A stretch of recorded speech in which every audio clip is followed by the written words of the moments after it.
Gostaria de dar uma boa noite a todos. Saúdo a todos também com a paz do nosso Senhor Jesus Cristo. Amém? Então, desde já quero agradecer a presença dos amados irmãos que puderam comparecer na casa do Senhor hoje. Mais uma semana o Senhor está nos agraciando. E já estamos na quarta-feira, né? Culto de doutrina e oração, no qual nós iremos dar início nesta noite. Culto que irá nos trazer a palavra do Senhor. E também nós iremos fazer nosso pedido de oração também, logo após. Vamos fazer uma oração, agradecendo a Deus, pedindo direção do Santo Espírito de Deus, por tudo que será feito ao Senhor nesta noite. Oremos ao Senhor. Pai Celestial, em nome do nosso Senhor Jesus Cristo, ó Deus dos céus e da terra, nós queremos te agradecer, ó Pai, pelo Senhor, meu Deus, ter cuidado de nós, Pai, durante todo este dia, Senhor. Muito obrigado, Senhor Deus, por ter nos abençoado, nos guardado de todo o mal, Senhor. Obrigado pelas nossas vidas. Obrigado, Senhor Deus, por ter nos trazido em Tua casa nesta noite, Senhor. Obrigado, Senhor Deus, por tudo que o Senhor tem feito por nós, Pai. E por tudo que temos passado também, por todas as dificuldades que temos enfrentado nesta vida, Senhor. Muito obrigado, Senhor Deus, também pelo Teu amor e pela Tua graça em nossas vidas. Obrigado pelo Teu amor ter nos alcançado e ter nos dado a salvação eterna em Cristo Jesus, nosso Senhor. Quero lhe agradecer pela vida dos amados irmãos que puderam chegar em Tua casa nesta noite para Te cultuar, Senhor. Abençoa também aqueles irmãos que estão vindo para cá, Senhor Deus, devendo estar aguardando, Pai, de todo mal. Se há alguém vindo para cá, Senhor Deus, em nome de Jesus pedimos a Tua proteção, Senhor. Em nome de Jesus, por aqueles também que não puderam estar aqui, por algum motivo, ó Pai, ou por aqueles que estão trabalhando, Senhor, te peço também a Tua bênção, da mesma forma, Senhor, livrando também e guardando de todo mal. Por aqueles, Senhor, que estão doentes, estão impossibilitados de vir também em Tua casa, te peço a Tua cura, Senhor Deus, que eu possa estar devolvendo, Senhor Deus, restaurando, Senhor Deus, a saúde dos amados irmãos. Em nome do nosso Senhor Jesus Cristo, abençoa tudo que vai ser feito nesta noite. Recebe, Senhor, a nossa adoração, Senhor, como aroma suave diante do Teu trono nesta noite. Em nome de Cristo Jesus, é que nós te pedimos, Senhor, e nós te agradecemos. Amém. Irmãos, vamos cantar um cântico maravilhoso és. Peço que todos possam ficar de pé. Vamos cantar este cântico ao nosso Deus, em reverência ao nosso Deus, esse cântico maravilhoso és.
Te adorar,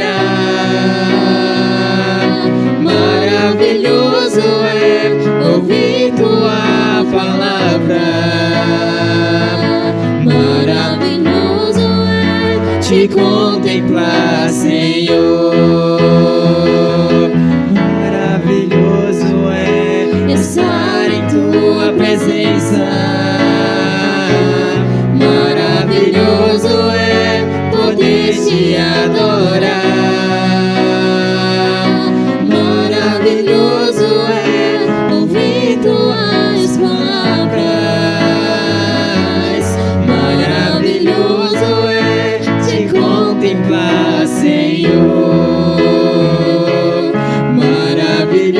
é te contemplar, Senhor.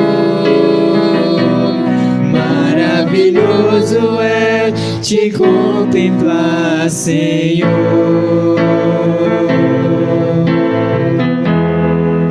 Continuando, vamos agora cantar o hino do nosso cantor cristão, 314, Estou Seguro.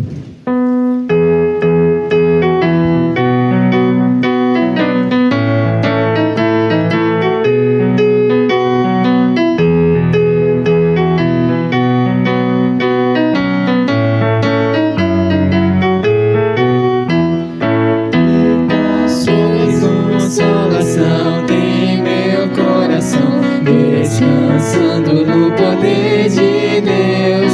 Ele tem prazer em me proteger, descansando no poder de Deus. Descansando nos eternos braços do meu Deus, vou seguro, descansando no poder de Deus. Sempre avante vou, bem contente estou, descansando no poder de Deus. Tudo hei de vencer pelo seu poder, descansando no poder de Deus. Descansando nos eternos braços do meu Deus, vou seguro, descansando no poder de Deus. Não recearei, nada temerei, descansando no poder de Deus. Gozo, paz e amor junto ao meu Senhor, descansando no poder de Deus. Descansando nos eternos braços do meu Deus, vou seguro,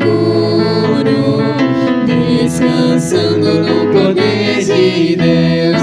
Lutas sem cessar, hei de atravessar, descansando no poder de Deus. Não me deixará, mas me susterá, descansando no poder de Deus. Descansando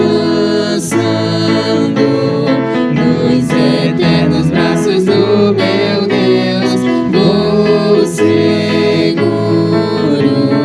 descansando no poder de Deus. Amém. Irmãos, vamos ler a palavra do Senhor agora, que se encontra carta de Paulo aos Colossenses. Vamos ler do capítulo 1, o versículos 13 ao versículo 17.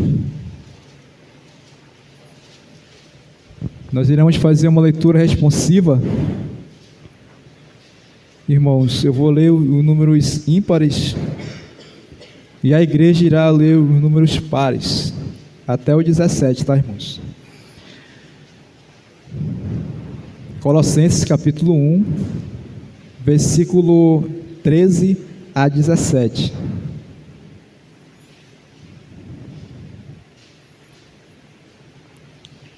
Epístola de Paulo aos Colossenses, capítulo 1, versículo 13 ao versículo 17. Todos acharam?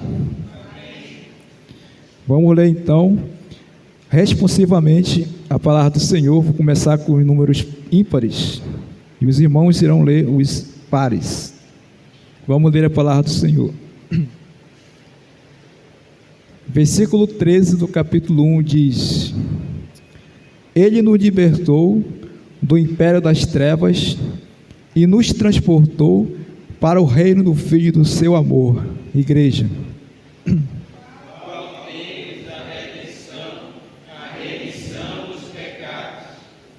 Este é a imagem do Deus invisível, o primogênito de toda a criação.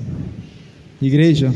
Pois nele foram criadas todas as coisas, nos céus e sobre a terra, as visíveis e as invisíveis,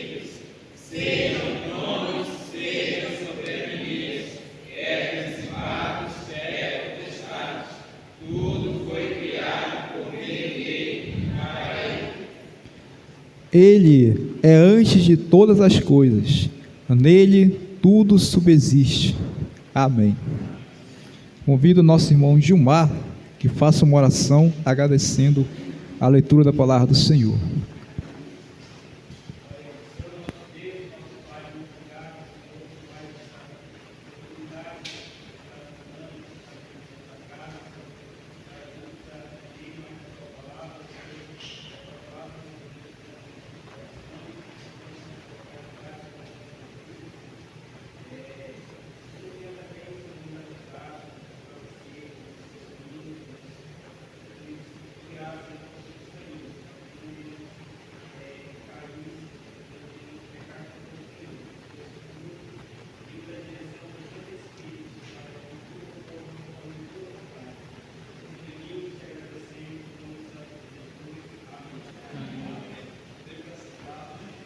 Podemos assentar, obrigado. Obrigado pela reverência à palavra do Senhor, pela colaboração dos irmãos. E continuando, meus irmãos, agora nós iremos cantar um cântico, Participe na obra do Senhor, que é para ofertarmos ao nosso Deus. Enquanto estivermos cantando, os irmãos já podem vir aqui à frente e trazer sua oferta aqui no gasosilafos, e nós iremos cantar Participe na obra do Senhor.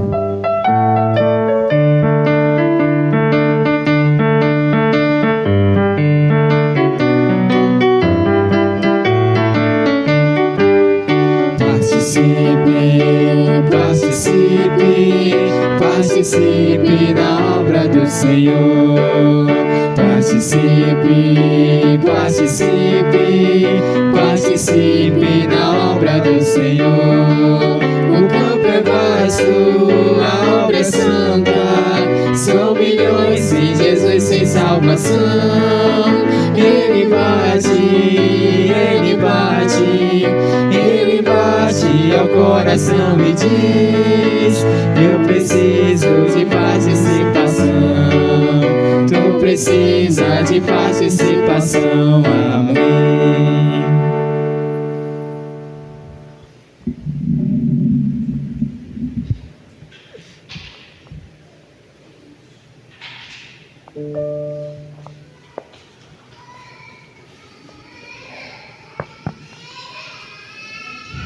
Convidar o irmão Antônio para fazer essa oração pela oferta, meu irmão.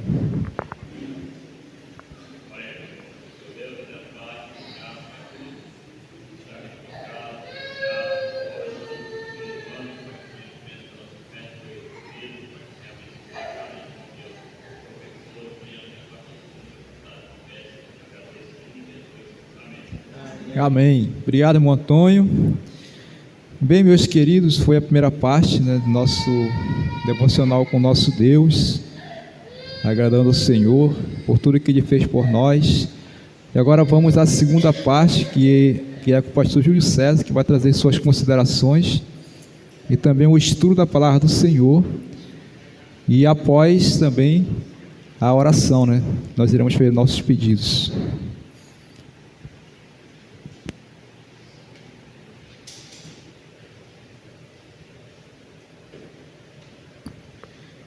Oi, meus irmãos, boa noite a todos. Nós estamos com um pequeno probleminha técnico de energia. Só está funcionando essa caixa aqui, devido que nós estamos suspeitando que uma fase caiu. Então, nem as tomadas, nem as lâmpadas estão funcionando lá atrás, somente o bebedouro. Okay? Nem essa parte aqui, né? Nem aquele ar-condicionado, nem aquele ali. Tá bom? Por isso eu peço paciência dos irmãos. Nós queremos crer que seja algumas dessas fases que caíram. Irmão, vamos abrir nossas Bíblias para o texto que foi lido novamente. Ou melhor dizendo, Colossenses, capítulo de número 1.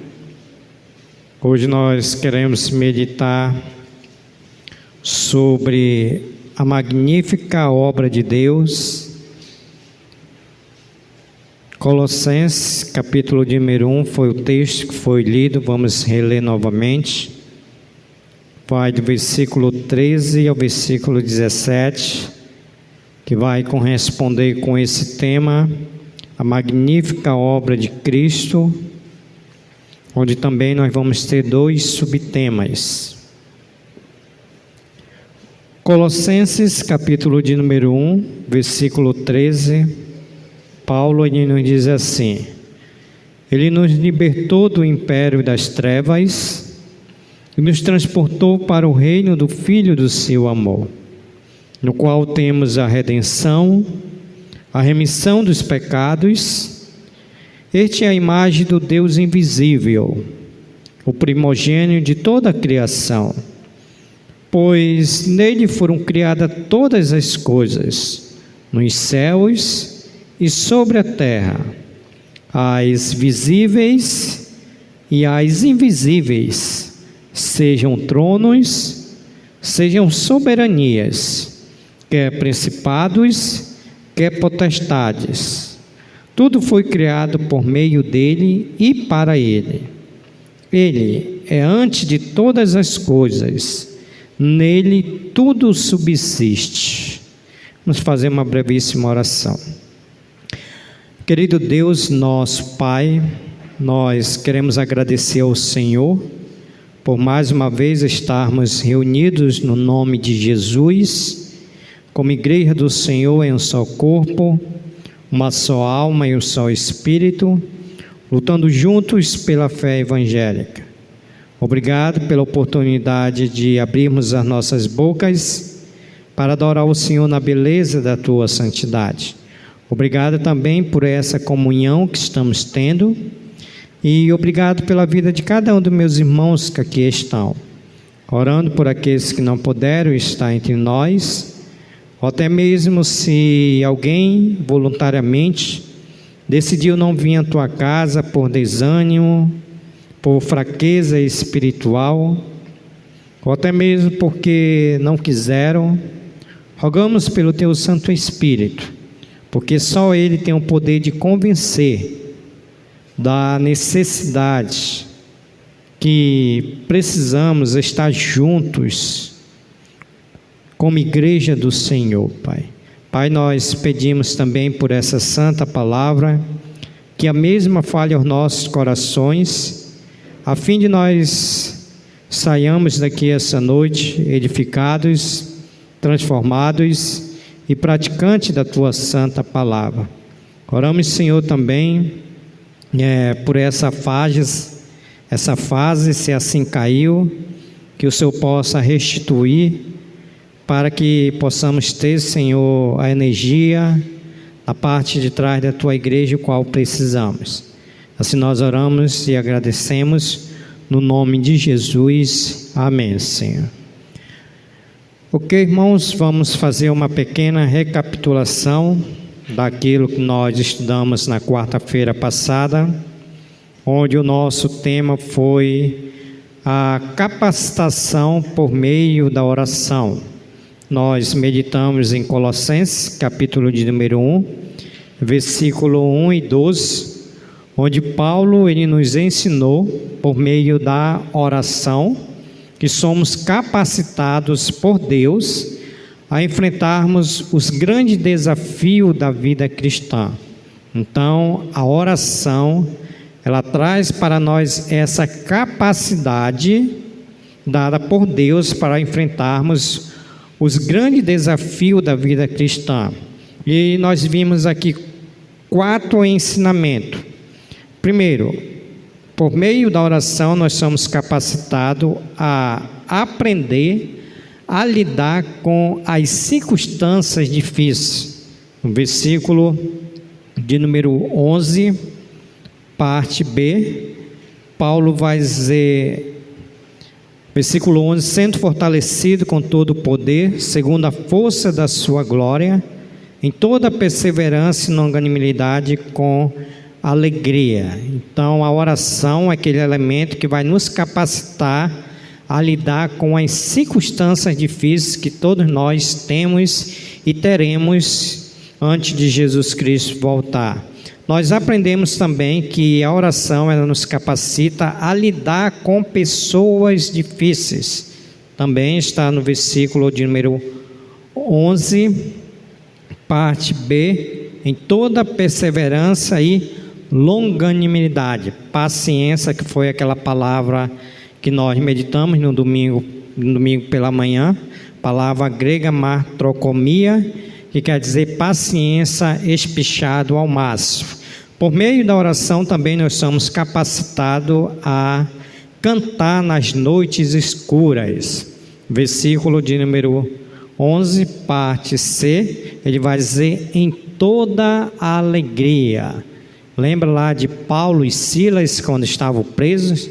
Eles estavam cantando. Então a oração vai nos ajudar no momento que estivermos passando em dificuldade, naquelas noites escuras, nós vamos saber lidar com isso.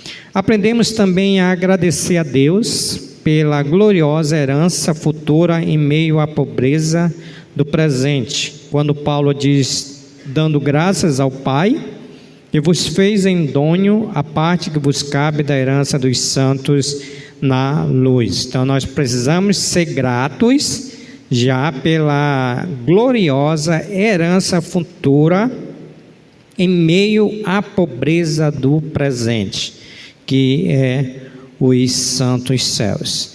Então, nesse momento nós iremos meditar nesse tema, a magnífica obra de Deus. E dentro desse tema nós vamos ter dois temas que nós vamos ver aí. Mas para guisa de introdução, eu coloquei aqui para os irmãos a introdução para nós entendermos o contexto.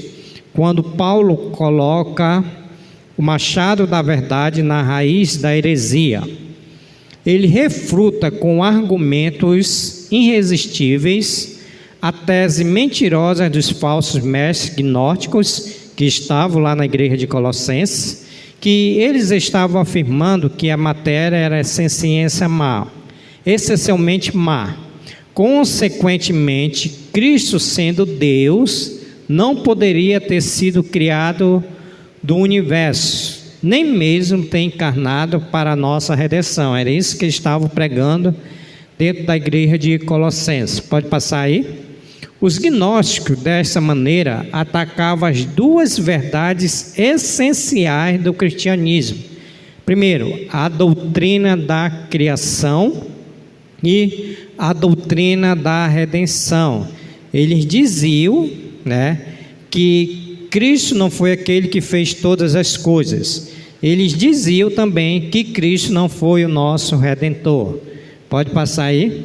Mas Paulo deita por terra as heresias gnósticas, mostrando que Cristo não é uma emanação de Deus, mas a própria imagem do Deus invisível.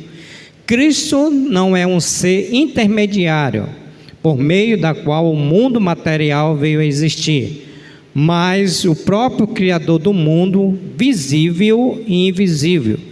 Cristo não é um espírito iluminado que veio a conduzir o homem a Deus pelos atalhos do conhecimento místico e esotérico, mas o Redentor que veio ao mundo para resgatar o homem pelo sangue da sua cruz.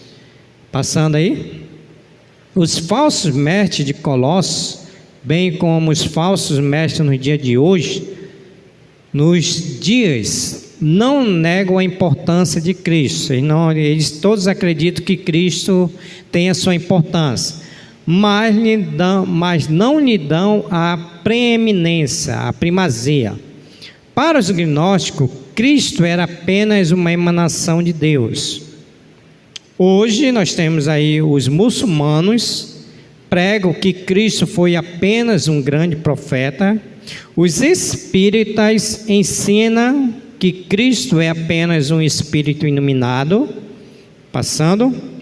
Os romanistas dizem que Jesus é apenas um dos muitos mediadores entre Deus e os homens. As testemunhas de Jeová dizem que Jesus foi o primeiro ser criado e não o Criador. Quem, afinal, é Jesus? No texto em questão, Paulo vai falar sobre a preeminência de Cristo na obra da redenção. Está no versículo 13, 14 e na obra da criação.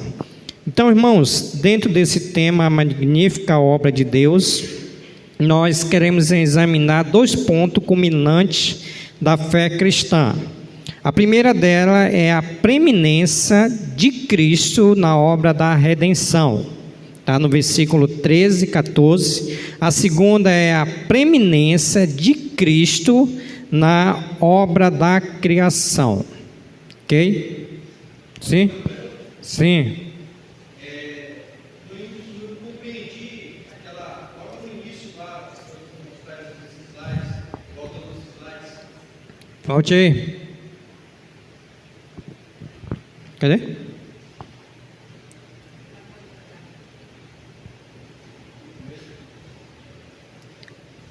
Qual é, Márcio?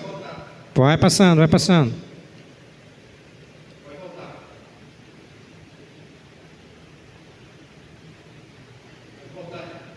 Voltando, voltando.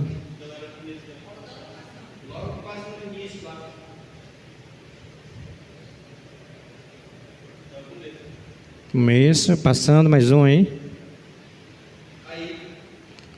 Oi. Os gnósticos, desta maneira, atacavam as 2 verdades essenciais do cristianismo. A doutrina da... Mais um. Mais um.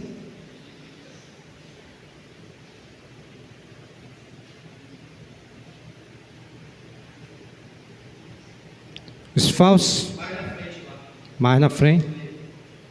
Temos aí romanistas, os testemunhos de Jeová. Porque fala no início do slide, se não me engano, eu acho que é o segundo. Fala de quê? Fala sobre que os gnósticos eles combatiam contra a criação do mar, né? Do mar? Fala sobre a criação do mar. No começo do slide. A pergunta é, ele está falando essa criação,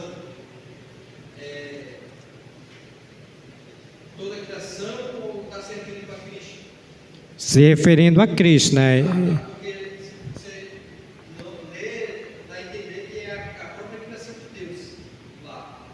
Ele está se referindo a Cristo, né? Que os gnósticos eles não acreditavam que Cristo foi o Criador de todas as coisas, né? Só que Cristo ele também está no Antigo Testamento, né? Então eles não acreditavam. Quando diz lá em Gênesis 1:1, criou Deus os céus e a terra, mas também Cristo estava ali. Então Cristo foi o Criador também de toda a criação, ok?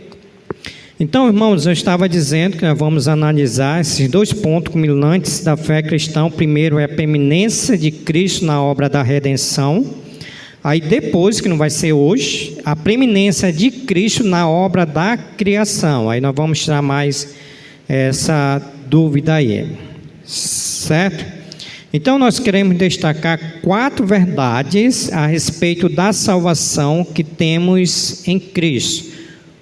Nós vamos para o primeiro subtema, que é a preeminência de Cristo na obra da redenção.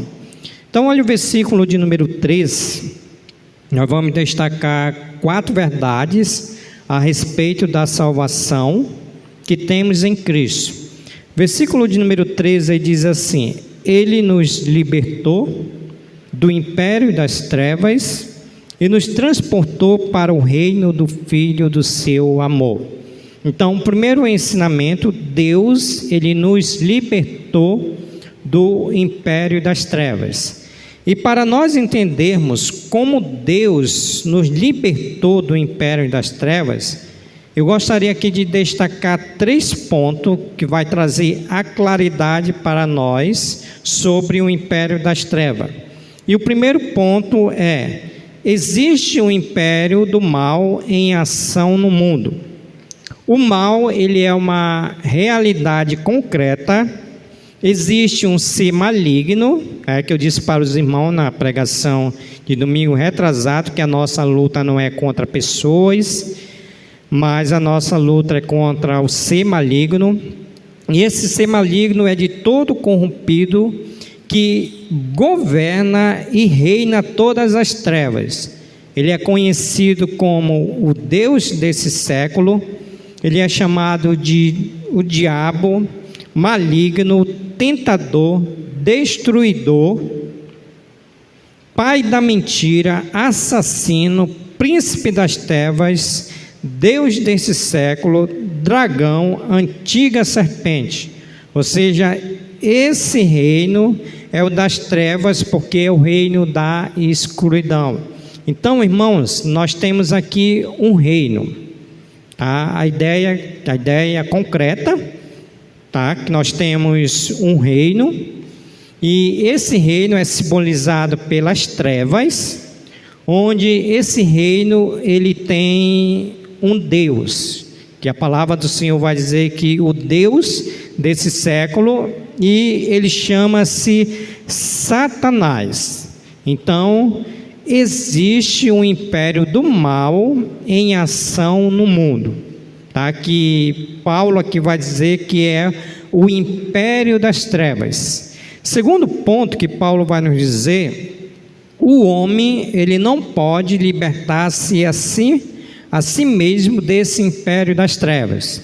Então, temos o império das trevas e temos o homem, mas esse homem, ele não pode ser libertado do império das trevas por ele mesmo. Ou seja, olha o que diz aqui, essa nota aqui, ó. O homem não pode escapar das garras desse valente por si mesmo. O conhecimento esotérico não pode quebrar as algemas dessa escravidão. Então nós temos as trevas, nós temos o reino, nós temos o dono desse reino, e o homem ele está dentro desse reino. E por ele estar dentro desse reino, ele não pode se libertar sozinho. Não é isso que Efésios capítulo 2, versículo 8, ele diz: pela graça sois salvos, mediante a fé. Pela graça sois salvos, mediante a fé. É dom de Deus. Que mais? Não de obras, para que ninguém se glorie. Qual é a ideia que o apóstolo Paulo está dizendo? Que, vou me ilustrar, que eu que estou nas trevas, eu não posso sair dessas trevas por si mesmo. Por quê? Porque Satanás é aquele que nos prende. Para nós entendermos melhor, vamos para Mateus capítulo de número 2, ou melhor dizendo, capítulo de número 12, que vai nos dar uma claridade melhor para esse ponto aqui, que o homem, ele não pode se libertar a si mesmo. Por quê? Porque ele está na casa do valente, que é Satanás. Mateus capítulo 12. Esse contexto aqui é a cura de um endemoniado, cego e mudo, e as blasfêmias, mas Jesus se defende, melhor dizendo. Mateus 12, 28 e 29. O que eu estou dizendo? Que o homem está no império das trevas e ele não pode se libertar de si mesmo. Por quê? Porque ele está na casa do valente. Mateus 12, 28 diz assim: se porém eu expulso demônios pelo Espírito de Deus, certamente é chegada ao reino de Deus sobre vós. Jesus dizendo: ou como pode alguém entrar na casa do valente e roubar-lhe os bens, sem primeiro amarrá-lo? E então lhe saqueará a casa. Então Jesus aqui, ele ilustra, né, que Satanás é aquele que está amarrando o homem que está nas trevas, e ele não pode sair daqui quando ele diz, ou versículo 28, se porém, 29, ou como pode alguém entrar na casa do valente e roubar-lhe os bens sem primeiro amarrá-lo? E então lhe será saqueada a casa. Qual é a ideia aqui? O homem está nas trevas e por si só ele não pode sair dessas trevas. Precisa primeiro amarrar o valente para depois saquear algo que está dentro daquela casa, para explicar para nós que existe umas trevas, o dono dessa treva é Satanás, e as pessoas que não têm Cristo estão dentro dessa casa, e por ele só não tem como ele sair dessa casa. Então, Paulo está dizendo, versículo de número 13, ele nos libertou do império das trevas e nos transportou para o reino do Filho do seu amor. Então, o homem natural, ele é prisioneiro nesse império.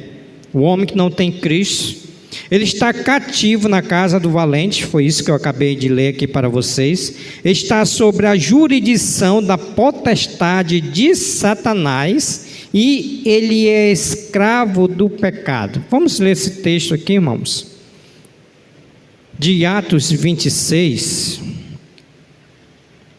Atos 26, 18.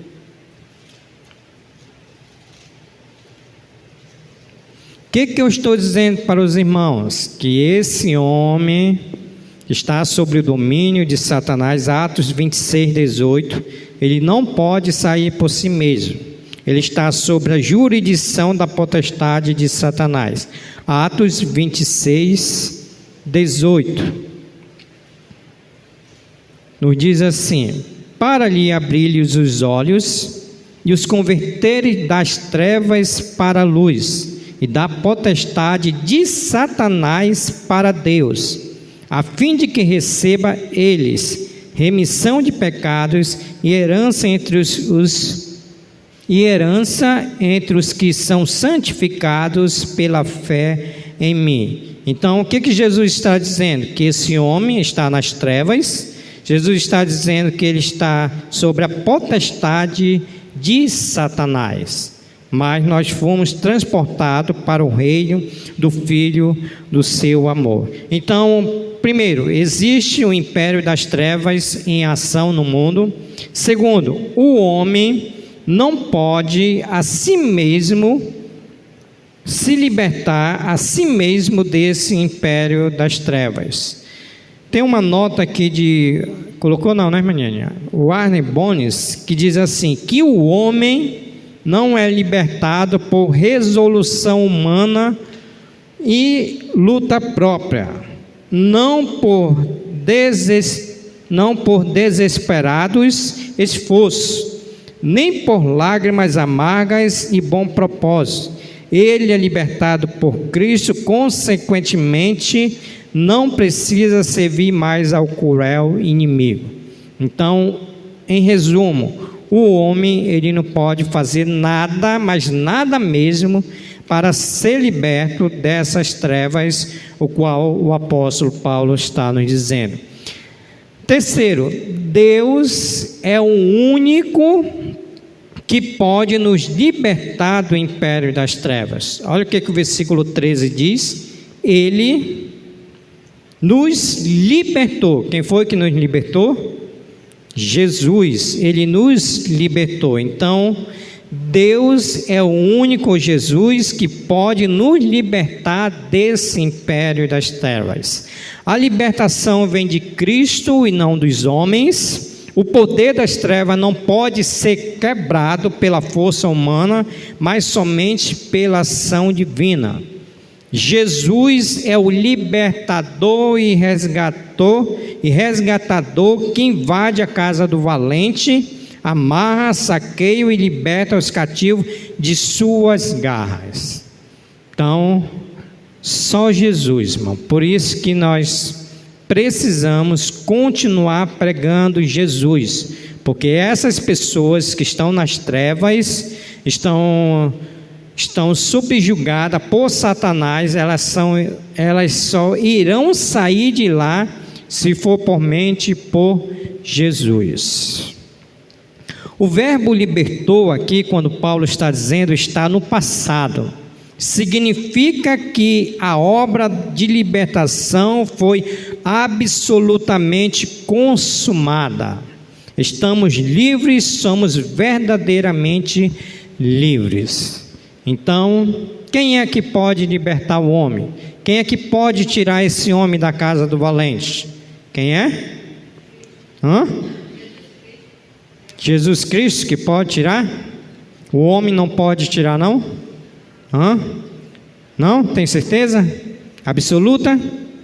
Amém. Então esse é sinal que vocês estão entendendo. Então, a primeira verdade a respeito da salvação é que Deus nos libertou do império das trevas. Segundo, Deus nos transportou para o reino do Filho do seu amor.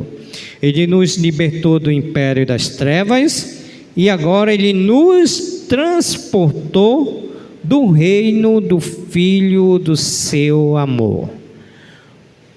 O Russell Shedd, em memória, diz que Deus ele montou uma operação de resgate para libertar os pecadores das trevas. Deus ele montou um plano para fazer esse transporte. E esse plano veio por meio do nosso Senhor e Salvador Jesus Cristo. Nós estávamos no império das trevas, nós estávamos na casa do valente, guardados em segurança, presos, mas Jesus foi aquele que nos libertou. Ou seja, a ideia é que Deus em Cristo Jesus, Ele montou um plano e Ele foi na casa do valente, lá que nós lemos, Mateus capítulo 12, versículo 28 e 29, e Ele arrancou o pecador de lá. Então foi o plano de Jesus Cristo, porque o homem por si só não poderia fazer isso, e Jesus ele foi na casa de uma forma ilustrativa e arrancou do império das trevas e nos transportou para o reino do Filho do seu amor. Essa palavra transportou significa remover de um lugar para o outro. Qual é a ideia aqui? Os irmãos que têm carro aqui, nós estamos na igreja, aí o que vai acontecer? O Márcio vai pegar o carro dele, o irmão Ademar vai pegar o carro dele e vai transportar a sua família da igreja para a sua casa. Essa é a ideia aqui que Paulo está dizendo, que eu estava num bar bebendo, me prostituindo, fazendo o que não deveria. Cristo me arrancou e me transportou, e hoje, dia 25 de setembro, nós estamos na casa do Senhor. Então, Cristo ele nos transportou para o reino do Filho do seu amor. Agora nós vivemos para glorificar a Deus, agora nós vivemos para o nosso Senhor e Salvador Jesus Cristo. William Whittier diz assim na sua nota, que Deus nos tirou do reino obscuro das ideias falsas, imaginárias, para nos introduzir na terra banhada pelo sol do conhecimento claro. Nós éramos aquele que andávamos nas mentiras, fazendo aquilo que não era da vontade de Deus, e Cristo ele nos transportou para o reino do Filho do seu amor. Diante disso, por ter Deus nos transportado em Cristo para o reino do Filho do seu amor, nós temos aqui duas implicações que nós devemos observar. A primeira dela, que a salvação implica uma mudança radical de domínio sobre a nossa vida.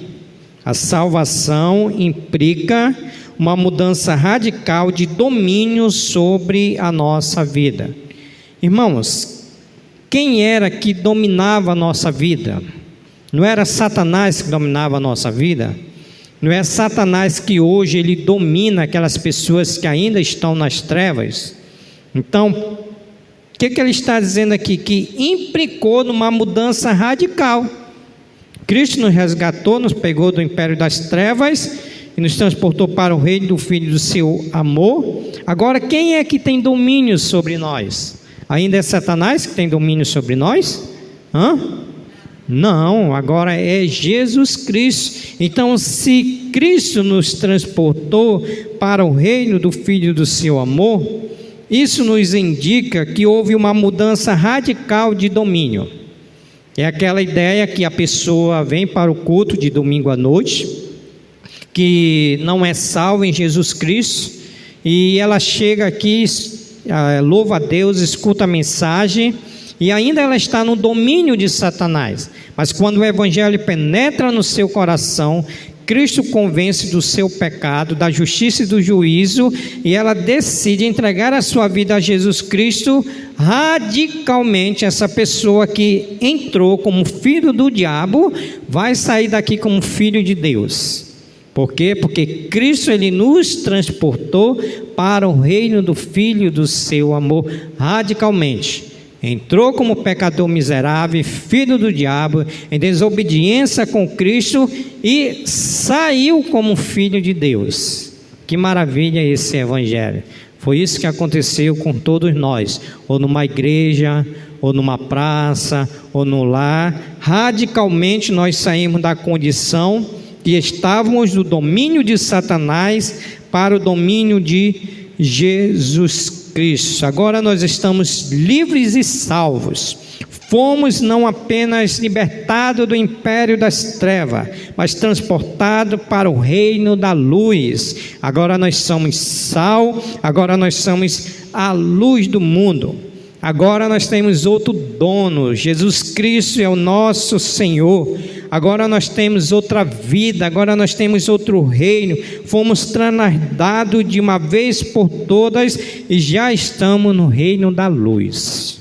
Que maravilha, né, irmãos?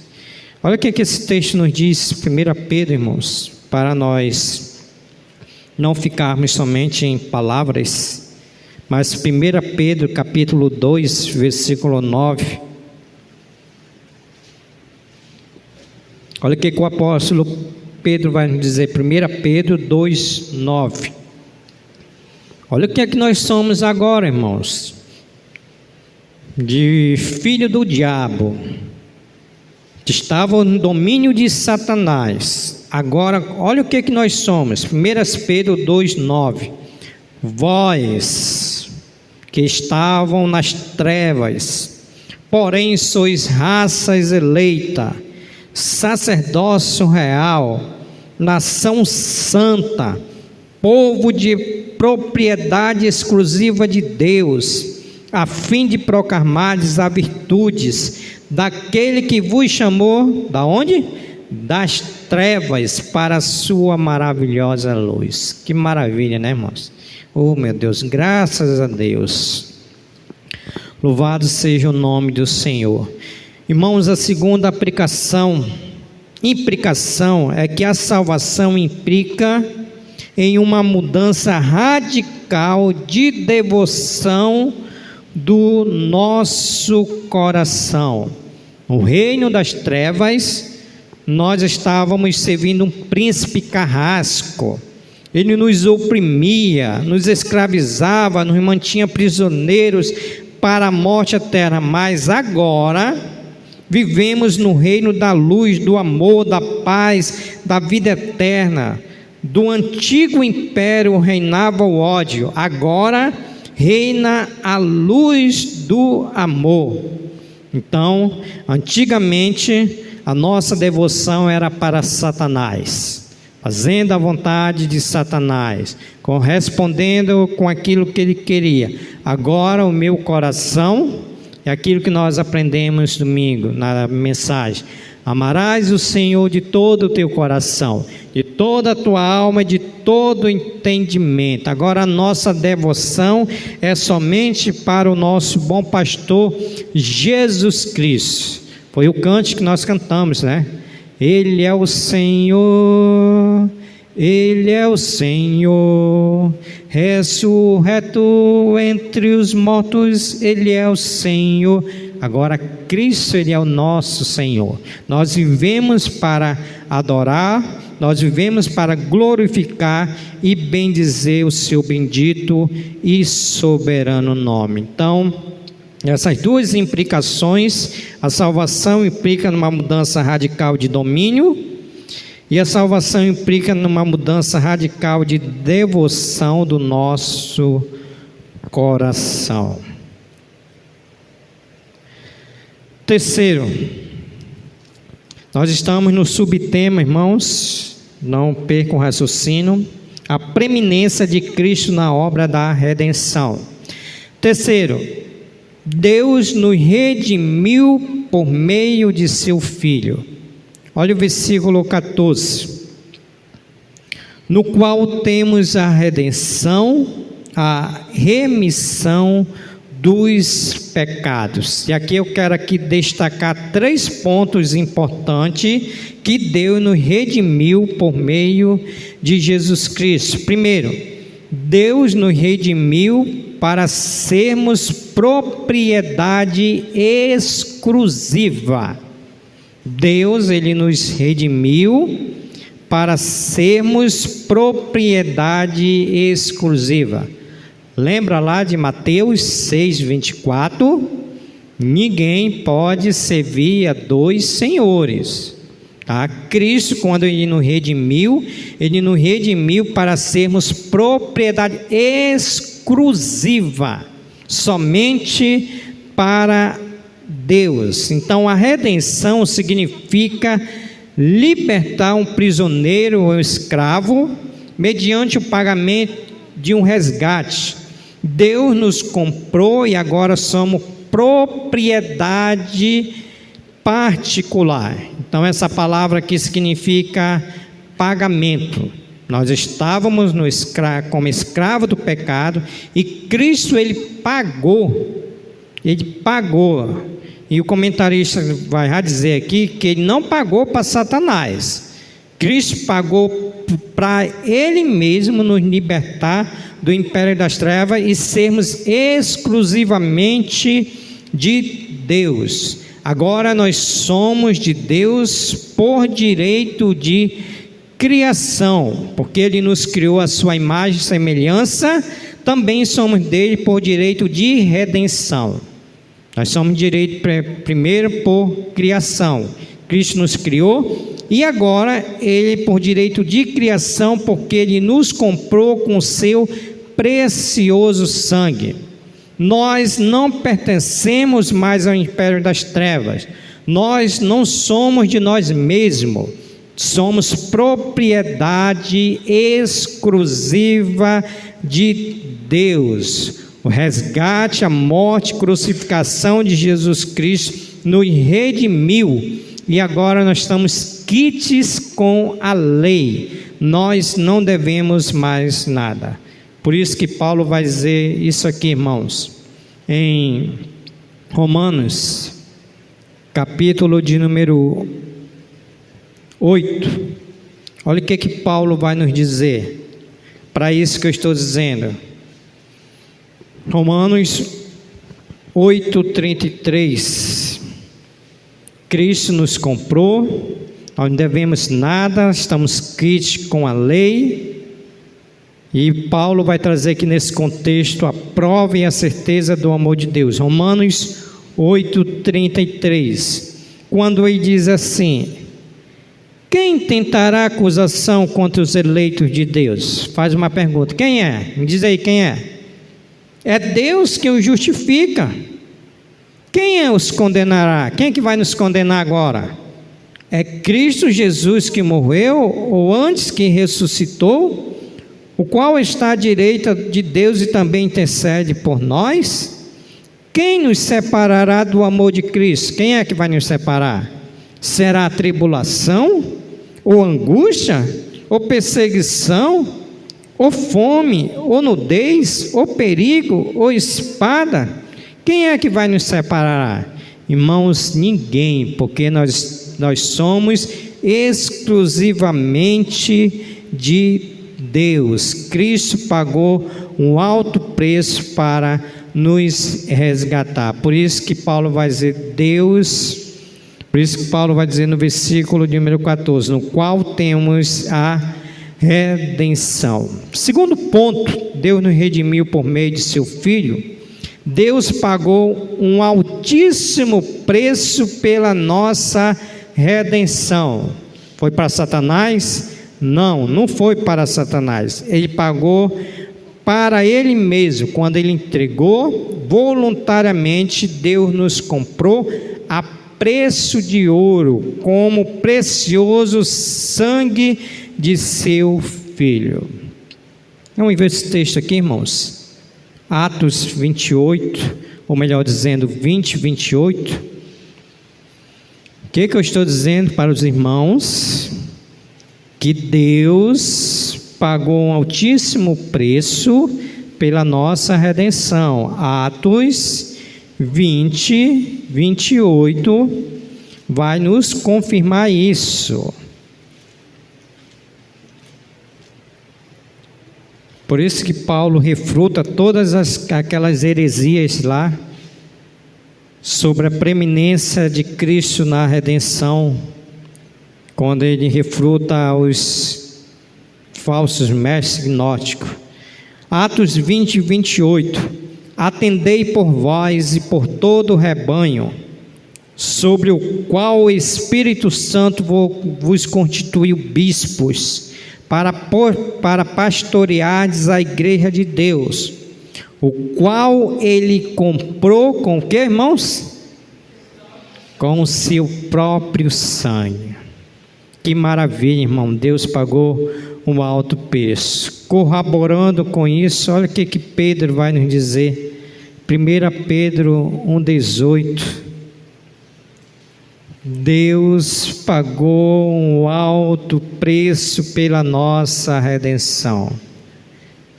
Eu sei que foi pago um alto preço para que contigo eu fosse o meu irmão. 1 Pedro 1:18 e 19. 1 Pedro 1:18 e 19.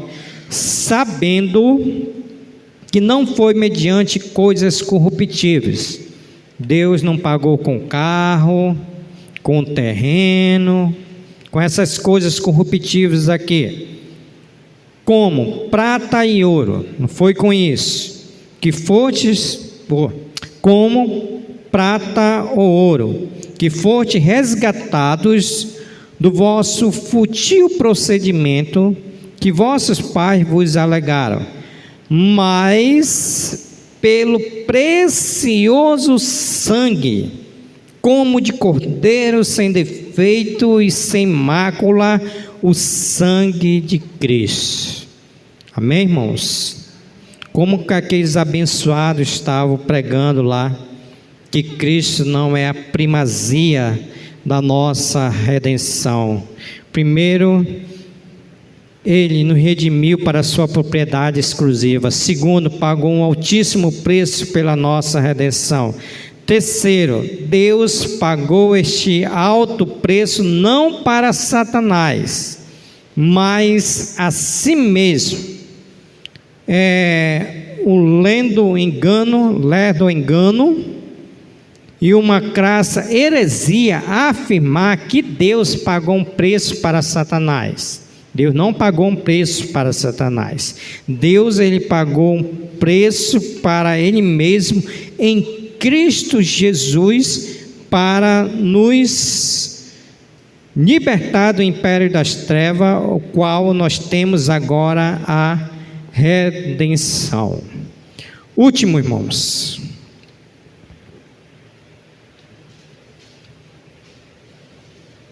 Quarto lugar. Terceiro lugar, Deus nos redimiu por meio de seu Filho. O último, para nós encerrarmos rapidinho. Deus nos perdoou por intermédio de seu Filho. Além do resgate, do transporte para o reino de Cristo, da redenção, realizado no passado e no presente, agora nós temos o que? O perdão dos pecados. E aqui eu quero destacar rapidinho 4 verdades para a nossa reflexão. Primeiro, o perdão removeu a barreira entre o Deus Santo e o homem pecador. Versículo 14, ele vai dizer: no qual temos a redenção, a remissão dos pecados. Então, quando Cristo nos perdoou, ele removeu essa barreira que estava entre nós. Isaías vai dizer no capítulo 59, versículo 2, que os nossos pecados são aqueles que fazem separação de nós para com Deus. Então, o homem que está nas trevas, nós que estávamos nas trevas, estávamos separados de Deus pelo pecado. Mas quando Cristo nos perdoou, ou quando Deus nos perdoou por intermédio de Jesus Cristo, o que aconteceu? Ele removeu essa barreira. Ele removeu essa barreira. É aquilo que Romanos 5:1 diz: justificados mediante a fé, agora nós temos paz com Deus. Então essa barreira ela foi removida, e Deus em Cristo nos perdoou os nossos pecados. A palavra perdão significa mandar embora. Não é isso? Que Deus pegou os nossos pecados, jogou na profundeza do mar. A palavra perdão significa cancelar uma dívida.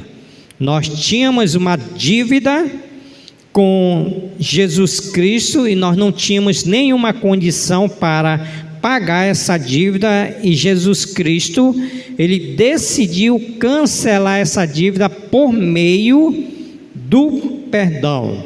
Por isso que Romanos vai dizer no versículo de número 8, nós lemos agora: quem tentará acusação contra os eleitos de Deus? Quem os condenará? Quem nos separará do amor de Deus? Porque nós fomos perdoados em Cristo Jesus. Deus nos perdoou por meio de seu Filho.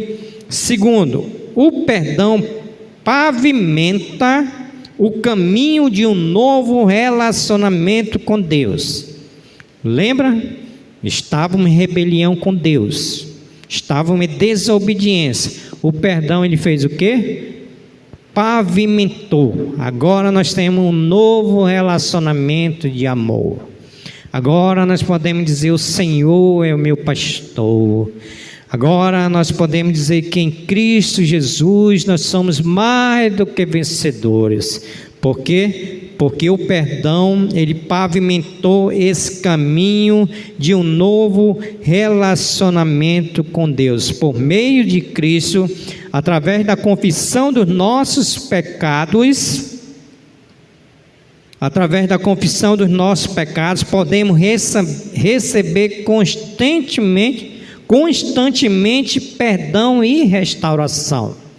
Então, quando nós pecamos contra Deus, nós vamos lá, que 1 João 1,9 diz: confessarmos nossos pecados, Ele é fiel, Ele é justo para nos perdoar os pecados. Então, quando Deus nos perdoou por intermédio de Jesus Cristo, Ele pavimentou esse relacionamento com Deus. Agora nós estamos assim com Jesus Cristo. Agora nós obedecemos os seus mandamentos, porque nós fomos perdoados em Cristo Jesus. Terceiro, o perdão alivia a alma do peso da culpa. A irmã Eliane colocou aí? Passa aí, vê se ela colocou aí. Não? Passa aí. Eu marquei aqui na meus bolsos, mas eu vou ler aqui essa nota, irmão, que diz assim: o perdão de Deus remove de sobre o pecador o peso esmagador da culpa. Pergunte aos mais famosos cientistas do mundo se eles conhecem um medicamento para libertar da culpa. Pergunte aos grandes artistas se eles são capazes de eliminar a consciência, a culpa através da música, ou da pintura, ou da poesia. Pergunte aos ricos e poderosos dessa terra se o peso da culpa desaparece diante de tesouro, ouro ou de um exército blindado. A pergunta será em vão, porque só Jesus Cristo Só Jesus Cristo ele pode nos aliviar nossa alma do peso da culpa. É aquela consciência, né, que o pecador tem da culpa. Mas Jesus Cristo, quando ele perdoou os nossos pecados, agora a nossa consciência está aliviada, porque nós não temos mais culpa, porque Jesus Cristo ele nos perdoou. Quarto e último, o perdão que recebemos de Deus é o padrão do perdão que devemos oferecer ao nosso ofensor. Aqui mesmo em Colossenses 3:13, ele vai dizer no versículo 13, parte B: assim como o Senhor vos perdoou, assim também perdoai vós. O perdão que recebemos de Deus é o padrão do perdão que devemos oferecer ao nosso ofensor. Assim como Deus me perdoou, assim como Deus nos perdoou, devemos também nós perdoar aquele que nos ofende. Por isso, irmão, mais uma vez eu digo, perdão é decisão. Perdão é decisão. Ou eu decido perdoar ou não decido perdoar. Mas a palavra do Senhor está dizendo, assim como Deus me perdoou, como é que eu não vou perdoar meu irmão? Não dá.